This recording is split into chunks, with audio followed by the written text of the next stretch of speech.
Mr. Speaker. I rise today to speak as a proud member of the 42nd Parliament and as part of the Cook Labor government. I'm honoured to represent the Kimberley region, and I want to speak today about important investments that we have made and continue to make, not only in the Kimberley but across our great state. Although this is not my first speech in this place, I am now in my second term. I would like to take a moment, as I always will, to acknowledge the traditional custodians of the land on which we gather and do our work in this place. This is the Whadjuk people of the Noongar Nation. I pay my respects to elders, past and present, and to those who continue to carry the strength of our culture, language, and continuous connection to the land forward. Let us always remember that this land always was and always will be Aboriginal land. It was never ceded. I also acknowledge all Aboriginal and Torres Strait Islander peoples across our state and across the nation as the traditional custodians of the lands we share, lands where we live, work, and play together. As we move forward together, we share this great country with mutual respect, understanding, and the hope for a better future for all. I would also like to take this opportunity to thank the people of the Kimberley for continuing to put their trust in me to advocate for our region.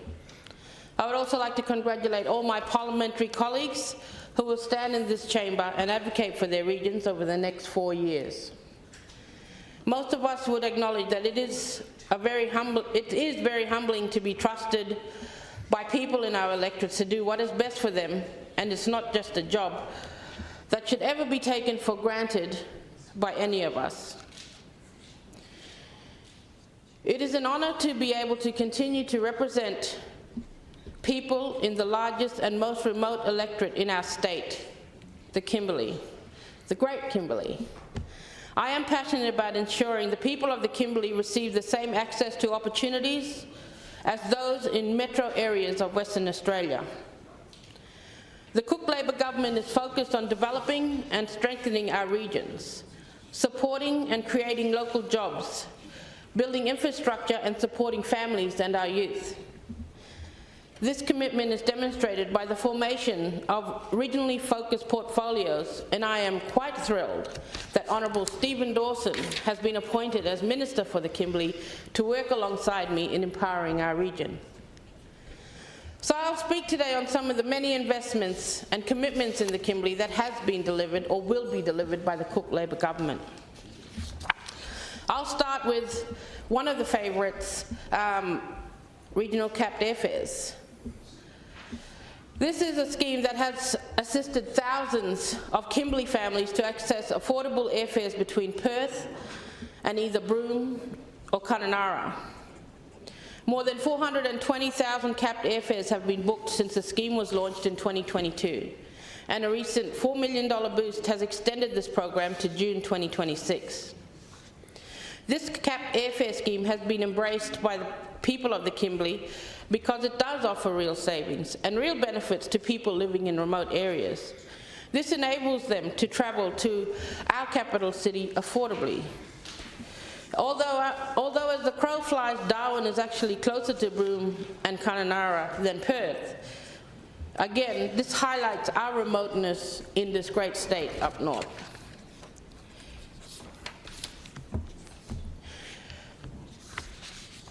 The capped airfare scheme not only provides for medical treatment, visiting of friends, access to events that this great place puts on, like the Jurassic Park, all other events that come down.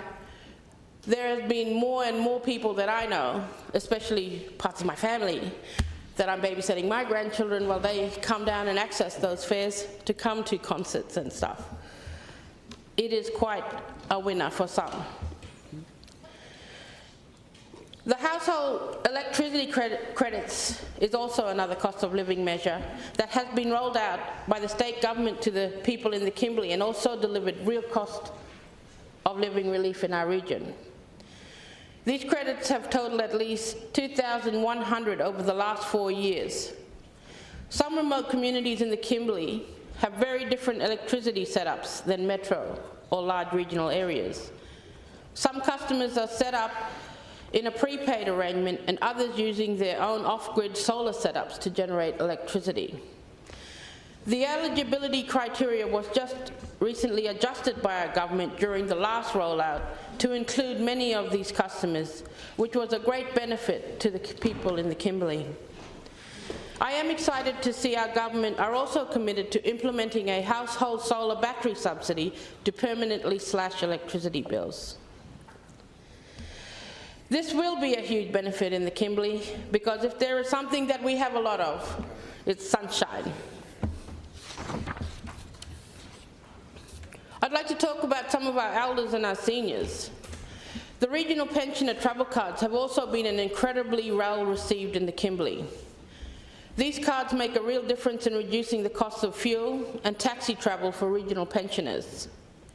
In addition to the travel cards for the whole Kimberley region, our government will also be supporting elderly residents in Halls Creek and surrounding communities with funding for essential supplies in times of need. I will also be continuing to support monthly social morning teas for elderly residents in Broome. The morning teas are often one of the highlights on my social calendar, having a cup of tea and a chat with the lovely senior residents in our community. These old people have a lot to offer, and they hold you account a lot.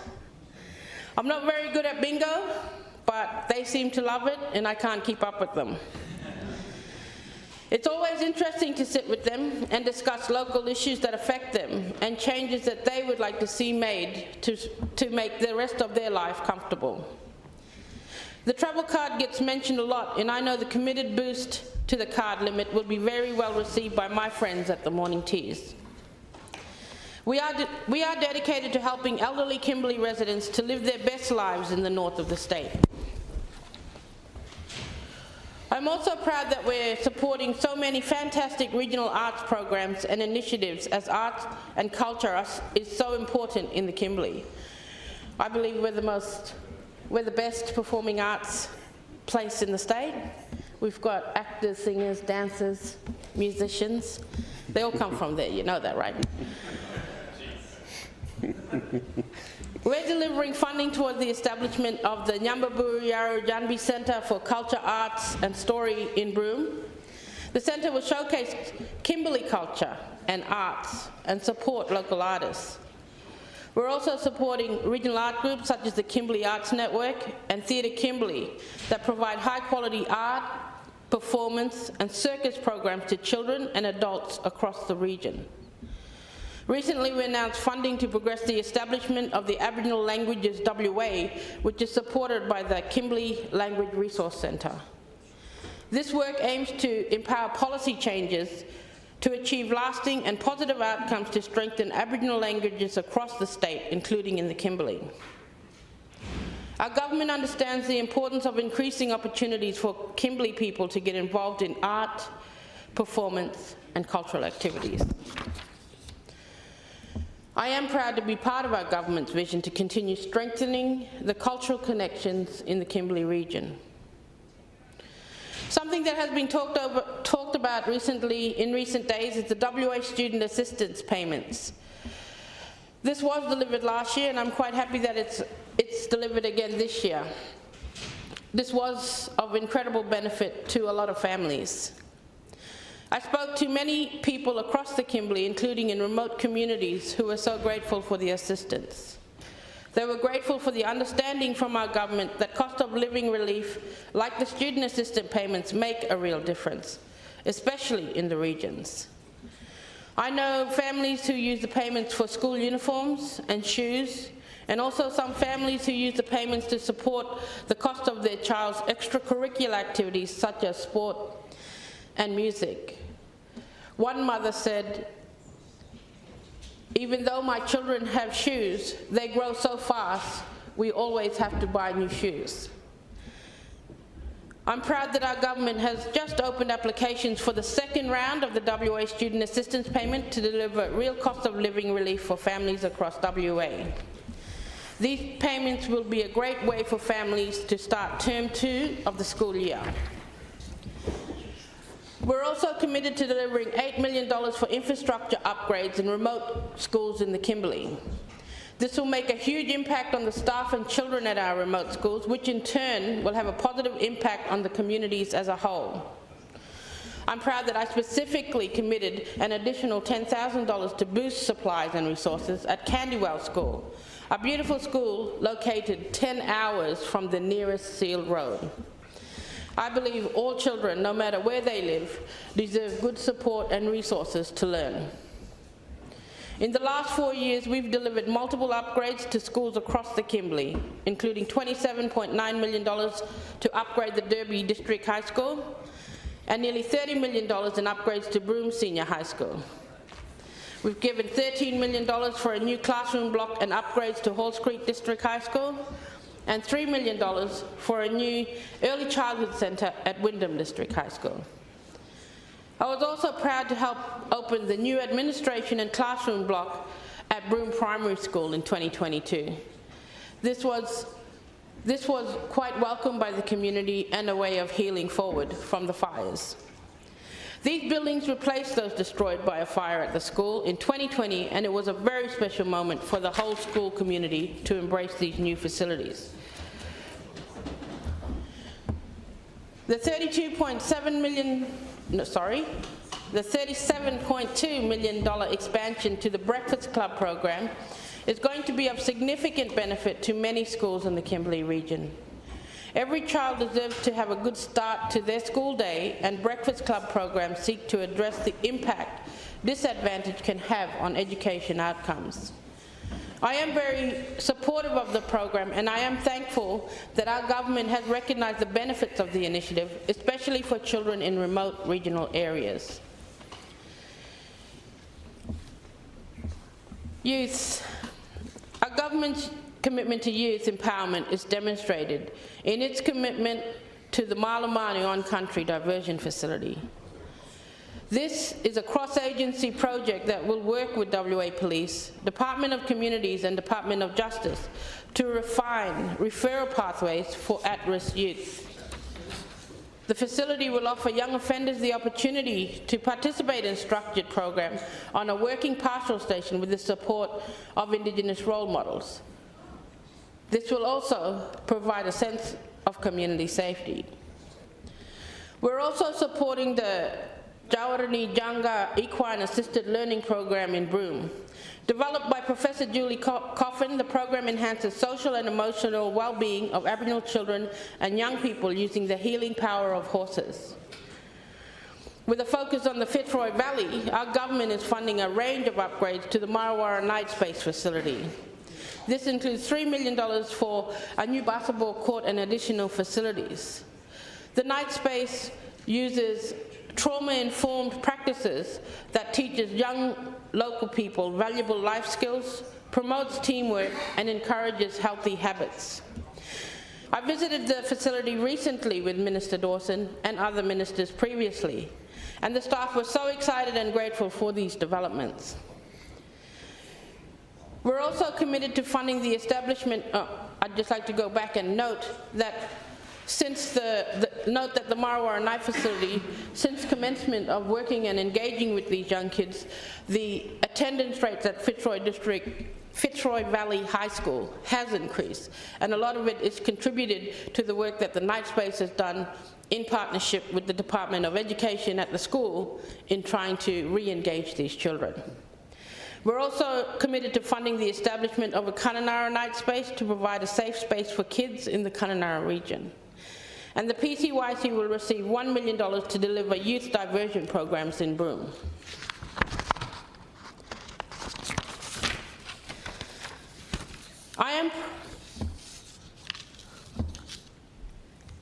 I'm running out of time. Hold on. Sorry, Mr. Speaker. No, better fine. cut my things down. We recognise that funding community-led social and emotional wellbeing strategies is a big step in the right direction, and there is always more to be done in the space of youth disengagement in the Kimberley. It is a complex issue, and there is not just one solution. But our government is focused on working with our communities to heal trauma and break the complex cycle of juvenile detention and youth crime in the Kimberley. Our government are also dedicated to supporting and creating employment opportunities in the Kimberley, as demonstrated by programs like the Aboriginal Ranger program. Launched by our government in 2017, the program has created more than 1,200 jobs for Aboriginal people. 45% of those employed in these jobs are women. The Ranger program and on-country jobs deliver more than just economic benefits, they also deliver social and cultural benefits. The Northwest Regional TAFE campuses in Broome and Kununurra both received a significant upgrade by our government in the last 2 years. $11.6 million was delivered to construct a new hospitality and student services centre in Broome. $6 million was delivered to construct a new health and hospitality centre in Kununurra.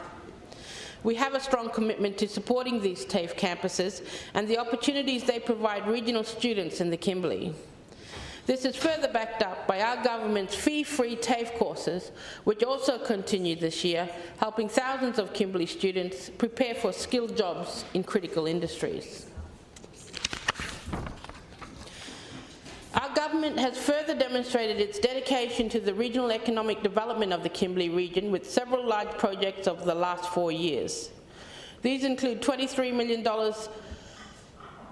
delivery towards the Chinatown precinct redevelopment in Broome, $77.1 million in water infrastructure upgrades to the Ord River and Drive agricultural expansion, $5 million to seal the airport runway in Warman, and $6 million for infrastructure to support first point of entry status for the Broome Port. We have also committed $15.5 million in funding to upgrade the port facilities in Wyndham and Derby. I believe those communities and the rest of the Kimberley are quite excited about that. This will make the Kimberley more resilient when the road networks are interrupted. May I seek a small extension? Extension granted, member. Thank you. Making the Kimberley more resilient when the road networks are interrupted by weather conditions. These projects all work to diversify and strengthen our Kimberley region and ensure it can continue to perform and expand economically. Our government recognises there is a clear need for improved and expanded health and mental health services in the Kimberley, and they have invested accordingly. $8.7 million has been committed to construct a Derby Wellness Centre that will provide drug and alcohol services, family and domestic violence services, and aged care. This is in addition to funding allocated to medically stock the Derby Mobile Clinic that will be of direct benefit to residents in remote communities in the West Kimberley. We are also delivering $8.7 million for the expansion of the Fitzroy Crossing Renal Dialysis Centre and $11 million for a new Brahms Medical Clinic in Broome. We are supporting the establishment of a safe men's space in Juddigan and Bidjadanga communities. These are safe places for men to build connections and engage in meaningful and positive activities, and places for respite to avoid FDV incidents.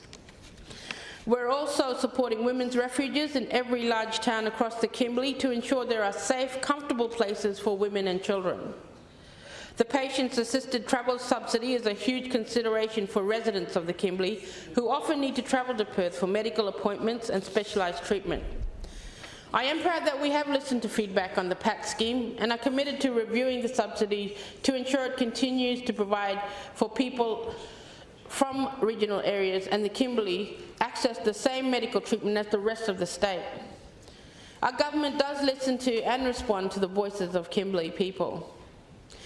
Last year, the Cheyenne residents in Broome... I got 10 minutes. Let me just start that one again. We are committed to listening to regional voices, and we are committed to continuing to improve healthcare and mental health care access in the Kimberley and all regional areas of WA. The Kimberley region, as with many regions, currently experience significant affordability and availability challenges and our government is committed to addressing these issues. We've recently invested $10 million in grants to 6 Aboriginal community-controlled organisations as part of the ACO Aboriginal Housing grants program. And we are committed to funding $5 million to the Water Lily Place housing project in Kununurra. This will deliver 14 affordable homes for key workers such as childcare educators and shire workers and others. These initiatives will boost housing supply in the regions and support workforce retention. As you heard Minister Carey, we are also unlocking more land in the Kimberley to deliver more housing, like what he spoke about at Wanjari Place. And we have slashed stamp duty for the first home buyers, including those in the Kimberley. Regional housing is an absolute priority in the Kimberley, and our government recognises this and will continue to implement strategies to address the areas of need. A real community connector in the Kimberley is sport. To many people, it is so much more than a game. Sport has the power to inspire and unite people from all backgrounds and provide opportunities for positive social interactions. Sport can provide hope and build community spirit, especially in remote areas. This is of particular importance to our youth and their families. Our government recognises the benefit of organised sport and is supporting many Kimberley sporting initiatives, including providing club buses to transport the mighty Port Wyndham Crocs and the Warman Eagles to their footy fixtures. This might not seem like a big deal to some people, but to paint a picture, the community of Warman is nearly 200 kilometres from the nearest town of either Halls Creek or Kununurra. So for the Eagles, it's a round trip of nearly 400 kilometres to play a game of footy, relying on their own transport. Warman also does not currently have an active footy oval, so there are never any home games. They're always away games, or faraway games, as it were. I am also providing support and funding for 11 basketball competitions across the Kimberley region. Basketball is huge in our areas and it keeps our communities connected. We've got $10 million for a new Fitzroy Crossing multipurpose community centre to be both an emergency evacuation centre and a place for sport and community activities. In a huge boost for Halls Creek community, we're investing $4 million into a new water park and playground in the town.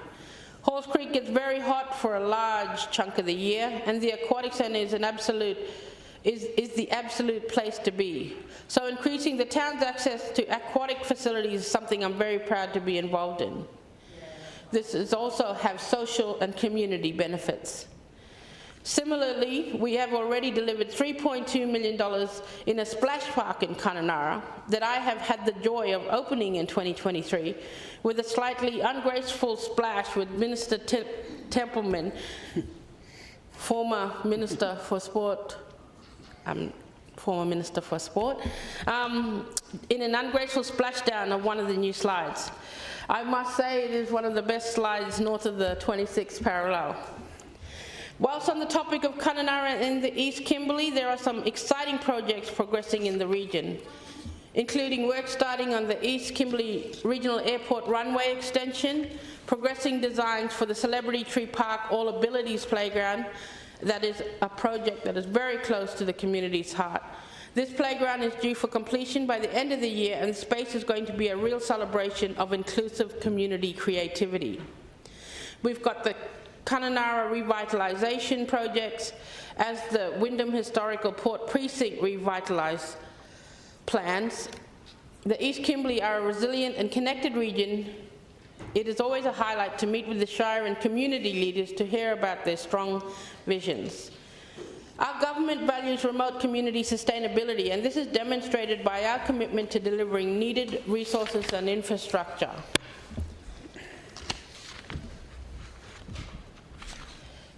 I know I'm running out of time. Okay. We will be looking at remote communities such as Luma Community and having the ability to provide them with equipment such as a front-end loader to do their own home maintenance for their community in their parks and their gardens. Also with WIAC in Wyndham, providing them with machinery so they can have the ability to train their young ones, get their ticketed, ability to go and help aged people or people that are unable to manage on their own at home in regards to the cleanup on the verges and some of their gardens, as the Shire of Wyndham main employee pool is 100 k's east. Sorry, I'm going to skim through. No conversation about the remoteness of the Kimberley would be complete without talking about Kirakara community. This is a community that is in the Kimberley electorate, but is located in the Gibson Desert, only 700 kilometres from Alice Springs. It is considered the most remote community in Australia, and I have been lucky enough to visit the community twice, very recently, and I am blown away by the enthusiasm and vision of its residents. I am thrilled our government is investing in this vision with funding allocated to develop stage 1 of the youth activity precinct, including resurfacing the basketball courts and building shade structures. I'm so proud of our government for being so dedicated to strengthening remote communities and for acknowledging the benefits of supporting self-sufficiency. Now, I cannot provide an overview of the achievements and visions of our government in the last term without referencing the replacement of the Fitzroy River Bridge. I must say the floods in early 2023 that devastated parts of the Kimberley region was certainly one of the most challenging times of my last term. I am proud of our government for pulling together resources and coordinating well-planned solutions for unprecedented challenges. The new bridge was delivered 6 months ahead of schedule thanks to the government as a whole prioritising our region. Experiencing the resilience of our people and our communities through that very difficult time was very emotional and made me love our region even more. We have special people in the Kimberley and we are bred very tough up there. I'm proud of the achievements of our government during the last term, and I'm excited for the future planned projects and initiatives for the Kimberley. I will continue to focus on the people of the Kimberley and their voices, and I will always advocate for what is best for our people and the incredible region that we come from, the incredible region that we choose to live in. I am honoured to represent the Kimberley, and I am humbled every day. I know I keep talking about the remoteness and the expanse of the Kimberley today, but it is genuinely a big part of what makes my electorate so special. We are a beautiful diversity of country and people. The challenges that we face up there sometimes dictate the need for thinking outside of the box and strategizing in different ways than other electorates. But they are also the challenges that build our resilience. I am proud that our government recognises the needs of the people in the Kimberley and works to address those needs in ways that are culturally and geographically appropriate. There is always more work to be done, but I will always continue to advocate for the needs of the Kimberley and the voices of its people. I am excited to see our vision for the Kimberley progress, and I am excited for the people of the Kimberley. Thank you.